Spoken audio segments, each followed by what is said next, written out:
This is David Mankey, director of the Dark Shade Creek trilogy, and you're watching Deadheaddaddy's Creepy Things. Greetings, boys and ghouls, and welcome to the nightmarish 9th episode of Deadheaddaddy's Creepy Things. I've got some really cool stuff coming for you today, including reviews of Dark Shade Creek 1 and 2.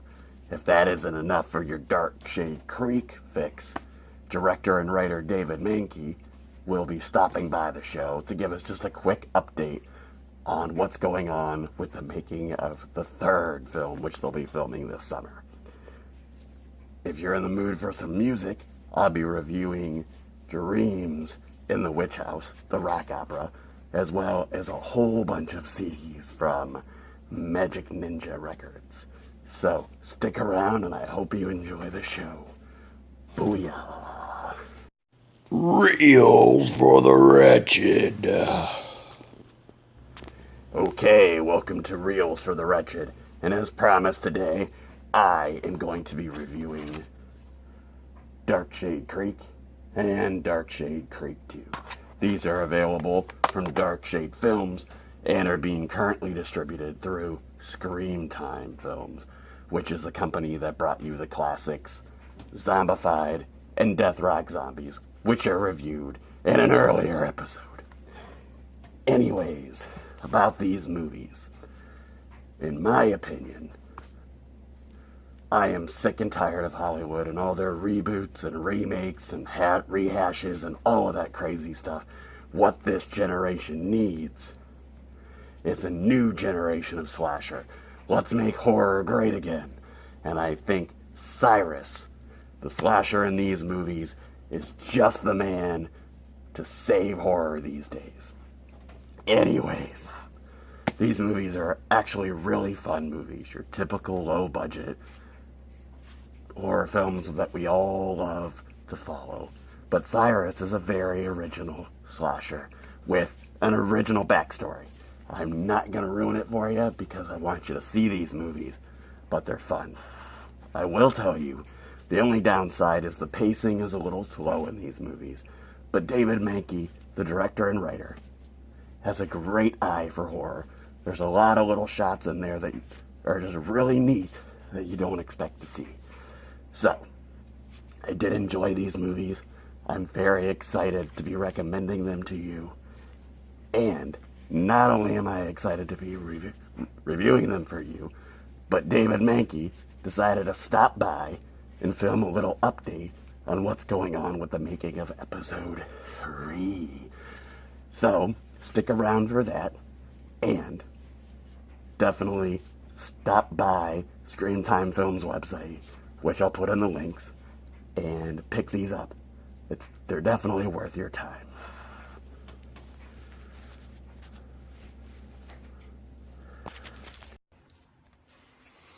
Hey everyone, Dave Mankey from Dark Shade Films. Just giving you a bit of an update on Dark Shade Creek Part 3, Trail to Hell. We have had a bit of a cast change. We're waiting on 2 people to show up about the second week of June. We're not going to wait until then before we start to film. We will start in about 8 days on a Sunday. We're going to be shooting out of order because of the change, and we're going to start with a murder sequence that doesn't happen until halfway through the film. We're also trying to give the trees a chance to catch up and come in nice and thick so all of our shots line up the whole way through the movie. All of the locations that we're using, everything has been ready and prepped. The diner, the cabin, all of the side-by-sides, everything like that is all ready. Cyrus's outfit is complete. His mask is finished. It's very similar to how he looked in part 1, except his face paint job is more aged and dirty, and I think he looks more like an acid casualty than before. We have 2 actors that have extensive IMDb pages coming up from down south in the middle of the summer to do a few scenes. We are super excited that they're coming. We have a lot of returning people from Dark Shade Creek 1 and 2 to help with the third film, and everyone is just so excited. This has been planned now for almost a year, and it's finally all coming down to the point where it's going to happen. We just hope everybody has as much fun watching part 3 as we're going to have filming it. So, that being said, anyone that has any camping plans for the weekend, watch out for Cyrus.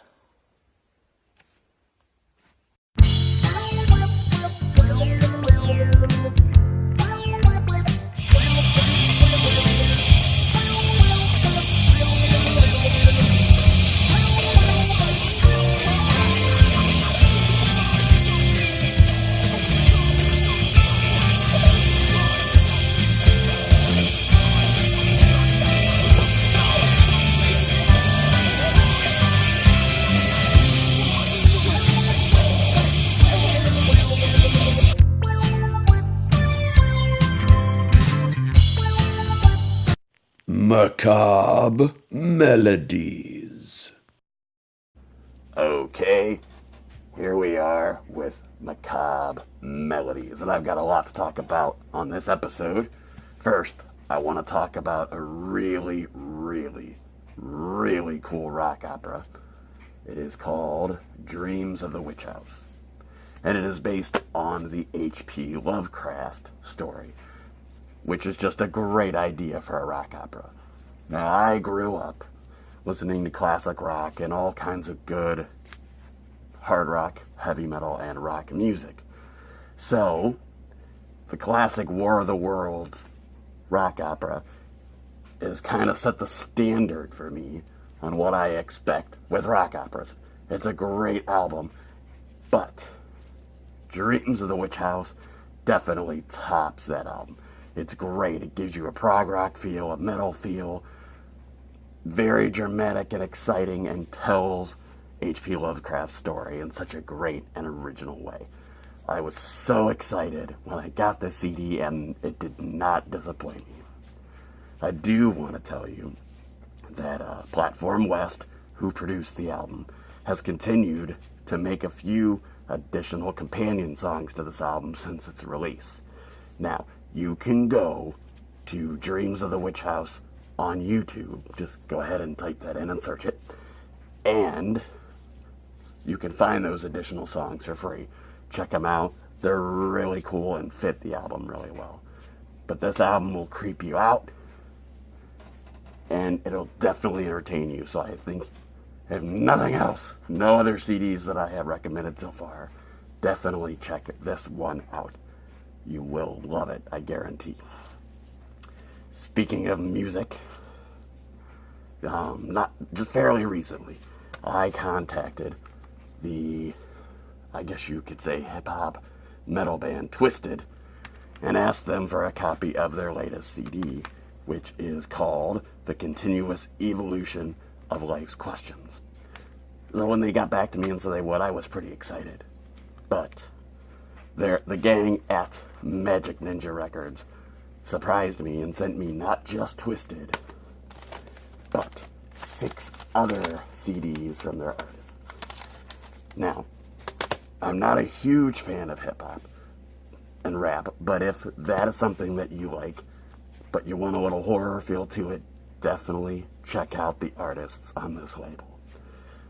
Of the CDs I got, the ones I did like the best were, again, Twisted.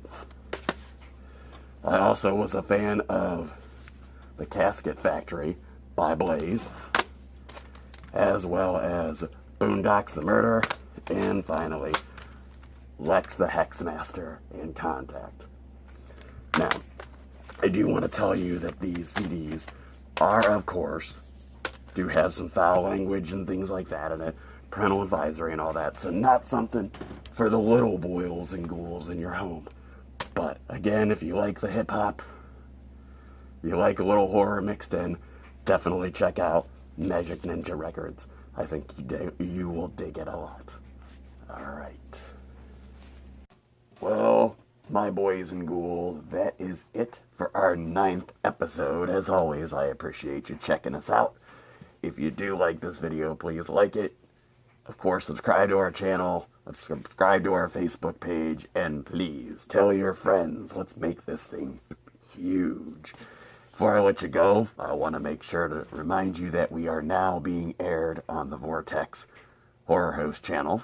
And you can, of course, find out when we are on at horrorhost.net.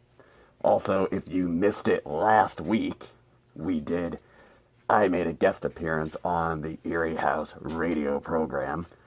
I will provide a link as well in the description if you want to check that out and listen to the good time we had.